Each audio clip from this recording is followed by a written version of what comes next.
ओम नमः शिवाय। हेलो दोस्तों, आज के वीडियो में बताऊंगा आंवला नवमी की पौराणिक कथा। इस कथा का श्रवण के लिए मेरे साथ अंत तक बने रहें। एक राजा था, उसका प्रण था वह रोज 1.25 मन आंवले दान करके ही खाना खाता था। इससे उसका नाम आंवलिया राजा पड़ गया। एक दिन उसके बेटे बहू ने सोचा कि राजा इतने सारे आंवले रोजाना दान करते हैं, इस प्रकार तो इस दिन सारा खजाना खाली हो जाएगा। इसलिए बेटे ने राजा से कहा कि उसे इस तरह दान करना बंद कर देना चाहिए। बेटे की बात सुनकर राजा को बहुत दुख हुआ और राजा रानी महल छोड़कर बियावन जंगल में जाकर बैठ गए।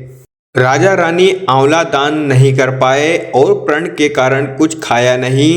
जब भूखे प्यासे 7 दिन हो गए तब भगवान ने सोचा कि यदि मैंने इसका प्रण नहीं रखा और इसका सत नहीं रखा तो विश्वास चला जाएगा। इसीलिए भगवान ने जंगल में ही महल, राज्य और बाग बगीचे सब बना दिए।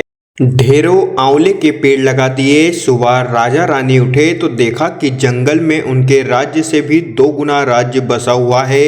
राजा रानी से कहने लगे, रानी देख कहते हैं सत मत छोड़ें, सुरमा सत छोड़िया पत जाए, सत की छोड़ी लक्ष्मी फिर मिलेगी आए।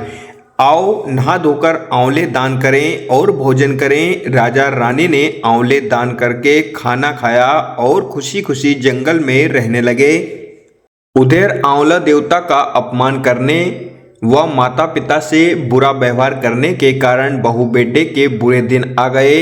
राज्य दुश्मनों ने छीन लिया, दाने दाने को मोहताज हो गए और काम ढूंढते हुए अपने पिताजी के राज्य में आ पहुँचे। उनके हालत इतने बिगड़े हुए थे कि पिता ने उन्हें बिना पहचाने हुए काम पर रख लिया। बेटे बहू सोच भी नहीं सकते थे कि उनके माता पिता इतने बड़े राज्य के मालिक भी हो सकते हैं। सो उन्होंने भी अपने माता पिता को नहीं पहचाना। एक दिन बहू ने सास के बाल गूंथते समय उनकी पीठ पर मस्सा देखा।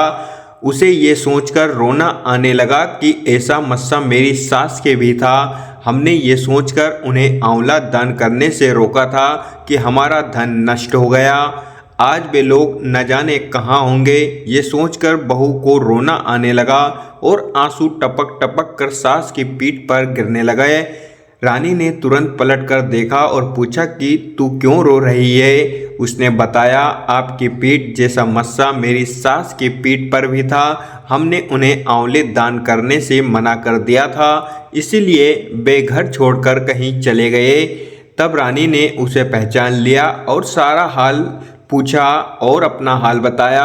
अपने बेटे बहू को समझाया कि दान करने से धन कम नहीं होता बल्कि बढ़ता है। बेटे बहू भी अब सुख से राजा रानी के साथ रहने लगे।